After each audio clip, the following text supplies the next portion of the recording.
இயேசு தேவாலயத்துல ஜனங்களுக்கு உபதேசம் பண்ணிட்டு இருந்தபோது, விபச்சாரத்துல கண்டுபிடிக்கப்பட்ட ஒரு ஸ்திரிய வேதபாரகரும் பரிசேயரும் அவரிடத்துல கொண்டு வந்து அவள நடுவுல நிறுத்தி, போதகரே, இந்த ஸ்திரீ விபச்சாரத்தில் கையும் மெய்யுமாய் பிடிக்கப்பட்டாள். இப்படிப்பட்டவர்களை கல்லெறிந்து கொள்ள வேண்டும் என்று மோசே நியாயப்பிரமாணத்தில் நமக்கு கட்டளையிட்டிருக்கிறாரே, நீர் என்ன சொல்லுகிறீர்னு கேக்குறாங்க. மோசே நியாயப்பிரமாணத்துல நமக்கு கட்டளையிட்டு இருக்கிறாரேன்னு அதை செய்ய வேண்டியதுதானே. அப்புறம் எதுக்காக வந்து இயேசு கிட்ட கேக்குறாங்கன்னா, குற்றம் செஞ்சு பிடிப்பட்ட அந்த பெண்ணை தண்டிக்கவும், குற்றமே செய்யாத இயேசுவின் மேல குற்றம் சுமத்துவதற்கான காரணம் உண்டாகும் பொருட்டு அவரை சோதிக்கும்படியா இப்படி சொன்னாங்க. இயேசு அவங்களுக்கு பதில் சொல்லல, குனிஞ்சி தரையில தன் விரலால எழுதுறாரு. அப்படியே அவங்க விடுற மாதிரி தெரியல. ஓயாம அவரை கேட்டுக்கிட்டே இருந்ததுனால அவர் நிமிர்ந்து பார்த்து, உங்களில் பாவம் இல்லாதவன் இவள் மேல் முதலாவது கல்லெறிய கடவன் என்று சொல்லி மறுபடியும் தரையில குனிஞ்சு எழுதுறாரு. இதை கேட்டுட்டு ஒவ்வொருத்தரும் போயிடுறாங்க. இயேசு நிமிர்ந்து அந்த ஸ்திரிய பார்த்து, உன்மேல் குற்றம் சாட்டினவர்கள் எங்கே?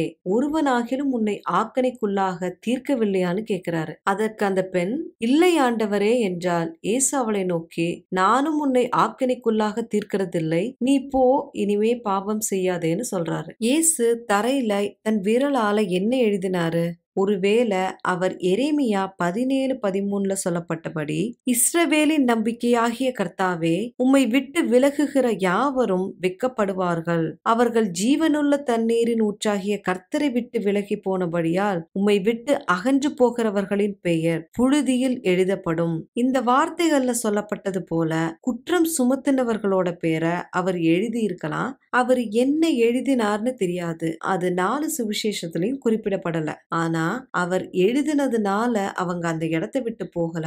அவர் சொன்ன வார்த்தையினால தங்கள் மனசாட்சியினால கடிந்து கொள்ளப்பட்டு பெரியோர் முதல் சிறியோர் வரை ஒவ்வொருவராய் போய்விட்டார்கள் எழுதப்பட்டிருக்கு. இயேசு தன் விரலால எழுதினது நியாய தீர்ப்பை குறிக்கும். அவர் கொடுக்கும் நியாய தீர்ப்பு எப்படி இருக்கும்னா, ஒருவரும் தன்னை நீதிமான்னு சொல்ல முடியாதபடி, குற்றம் சுமத்துவதற்காக காரணம் உண்டாகும்படி, அவரை சோதிக்கும்படி வந்தவங்க மனசாட்சியினால் கடிந்து கொள்ளப்பட்டு தலை குனிஞ்சு போகும்படி இருக்கும். நமக்கு கொடுக்கப்பட்ட இந்த கொஞ்ச நாள்ல உங்களை நீங்க ஆராய்ந்து மனம் திரும்பி இயேசுவை ஏற்றுக்கொண்டு பரிசுத்தாவியின் வழிநடத்துதலோட பரிசுத்த வாழ்க்கை வாழ்ந்தா உங்களுடைய நாமங்கள் பரலோகத்தில் எழுதப்படும். இல்ல உலகத்தின் போக்குல வாழ்ந்தா ஜீவனுள்ள தண்ணீரும் ஊற்றாகிய இயேசுவை விட்டு விலகினபடியால் இயேசுவை விட்டு அகன்று போகிறவர்களின் பெயர் புழுதியில் எழுதப்படும். இந்த காணொலியை பார்க்கிற ஒவ்வொருவரோட பேரும் புழுதியில இல்ல, பரலோகத்துல எழுதப்படுவதுதான் இயேசுவின் விருப்பம். அடுத்த காணொலியில உங்களை சந்திக்கிறேன். அதுவரை எங்களோடு இணைந்திருங்கள். இது தேவராஜ்யத்தின் சுவிசேஷம்.